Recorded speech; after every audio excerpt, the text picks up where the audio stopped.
Number 6, the Outrigger War Canoe Race, and the Cincinnati Reds are holding a 3-2 lead over the Pittsburgh Steelers, and a victory here would give the overall championship to the Reds. Rowing bow, Merv Rettenman, who has already proven his agility, particularly in the obstacle course. Utility player Doug Flynn, who has come down here and shown us a tremendous amount of athletic ability. He's been in every event. Right behind Doug, here's Raleigh Eastwick coming out of the bullpen again. Where Jordan ready to go. Here's the man in the engine room, Tony Perez, the muscle of the bunch. Right behind Tony, it's George Foster. Then we have a space between George and Don Gullett, the left-hander. And then sitting back here, comfortable in that he knows he can afford to lose this one and still win it all because of their lead, the steersman, Captain Joe Morgan. Why do you have the space between Don and George? Well, we try to keep the boat level as possible, Keith. If we get it going too heavy in the front or too heavy in the back, I think it'll throw us off. But this way, we keep the boat perfectly level, and we can keep it from coming up out of the water. Joe, how do you want to go into your turns? Now, you going to go in tight, or are you going to go wide and come out tight? Well, I'm going to have to play it by ear the first one, Keith, because there's a lot of wind, crosswind today. The other day, it wasn't that much wind, and I could cut it very closely. I'm going to cut it medium the first time, and the second time around, I should have a very good idea of how I want to do it, and that'll be the important leg anyway, coming home. And we might note that the wind is starting to gust up some. And now the lineup for the Pittsburgh Steelers, who are indeed up against it at this point in the competition. Rowing bow, linebacker Jack Ham. Right behind him, Jerry Mullins, offensive lineman. Then the captain of the Steelers for the Superteams competition, linebacker Andy Russo. Running back Franco Harris is sitting in the engine room. In the middle of it, the two big guys right behind Franco is John Kolb. And then right behind John Kolb, hidden, almost obscure, almost, wide receiver Lynn Swan. Now this is the change going for the lighter man. Swanee is sure that he's just as strong. Well, we'll find out. You know, what we thought in the preliminaries was that Rocky Blyer, the steersman, was going to be put up in bow because he's light and he's strong, but here he is still manning the guiding lines.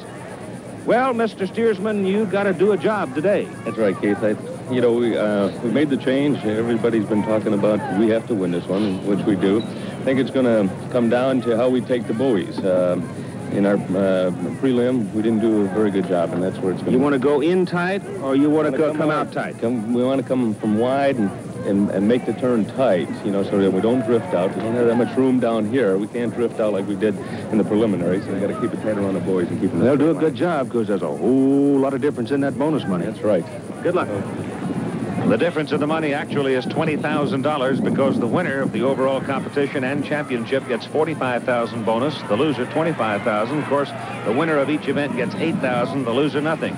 Big John Kamakai now ready to send them on their way, and I got to think the wind is going to be a problem. It's gusting quite strongly right now, and here we go. The Cincinnati Reds in the red boat and the Pittsburgh Steelers in the white boat. Both of them get off the mark very well. The Steelers are 243 pounds heavier than the Cincinnati Reds. So that might be an advantage because of the wind, or it might not be. We'll see. It's 2 laps around. The course laid out here in the lagoon at the Hawaiian Village. Both of them beginning to move rather smoothly now, but looks to me like that Cincinnati kind of veered right for a moment to get over into the shallow water, but I guess Joe Morgan wants to take it wide and bring it back in tight. And looks like he's already assuming a turning posture. In the meantime, Rocky Blyer has the Steeler boat right about where he said he wanted it. Now, if he can hold it in there, they're moving it very well. That's a super turn by the Steelers. Meantime, Cincinnati is going to be coming off wide off that turn. Now, the Redlegs are going to lose some time and distance to Pittsburgh because of a very sloppy turn. They almost crossed over the rope. So they're struggling to get back into the line that they want to chase toward the end of the first lap. In the meantime, the Steelers are well out and moving well. Good stroke, good sound rhythm as they're counting it off. In the meantime, the Cincinnati stroke has grown quite ragged. You can see them wobbling all over the place. Joe trying to bring them back into the buoy now, trying to keep it tight. Trying to pick up what he lost at the other end. Oh, he almost fell. Joe Morgan reaching as deep into the water as he could with his paddle to pull the boat tight to the buoy. Almost fell off the back of it.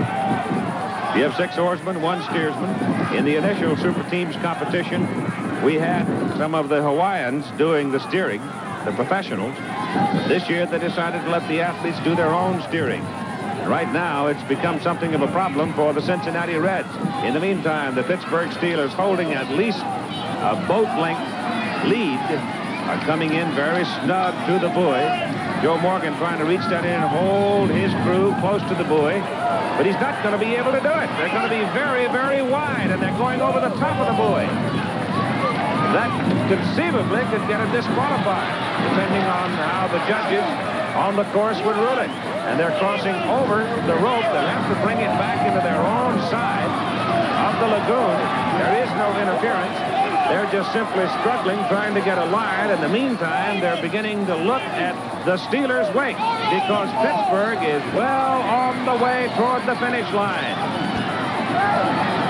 Running a very smooth, easy stroke. I say easy, and put that in quotes because they are reaching for everything they can put to it. But they are so far out in front now that the Steelers can coast home. And you know what? We're going to be all even at 3-3 as we get ready to go to the tug of war. Here come the Steelers, and Reg is there to greet them.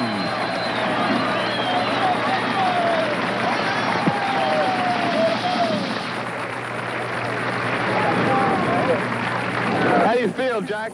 How do you feel, Jack Ham? I can't even talk. I don't know what happened. I don't know how we did it. I have nothing left. You tired? Beat. How you feel, Mullins? Yeah. That's one of the toughest. That last turn almost took it out of all of us. We're trying to suck it up for the turn, and we're a little confused there. We were, I think, getting a little paranoid about Cincinnati making a better turn than we were. And once we got around the turn, we had a nice lead. We just tried to stretch it out the finish line, which we did. It's a great race. Andy, you look like you could use a little rub down. Oh, Reggie, I'm dying. That is one tough event. It's incredibly exhausting. You ready to go get him in the tug of war now? I'm not ready right now, Reggie. We need some time. That's hard work, huh, Doug? Yes, it sure was. We just didn't execute that time too well, and they executed pretty good, and that was the difference. Let me go back here. Tony sitting here trying to get himself back to get To get myself together. Yeah, we're trying too hard on the turns, and we just miss it. Go back here with the steersman. Joe, that didn't quite come off the way you'd hoped.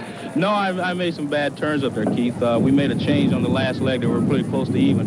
And when we changed, you know, with no momentum to the boat, and the wind just pushed us into the buoy there. And basically, it was my fault because I didn't guide it right. And so we have the circumstance Cincinnati Reds did not want.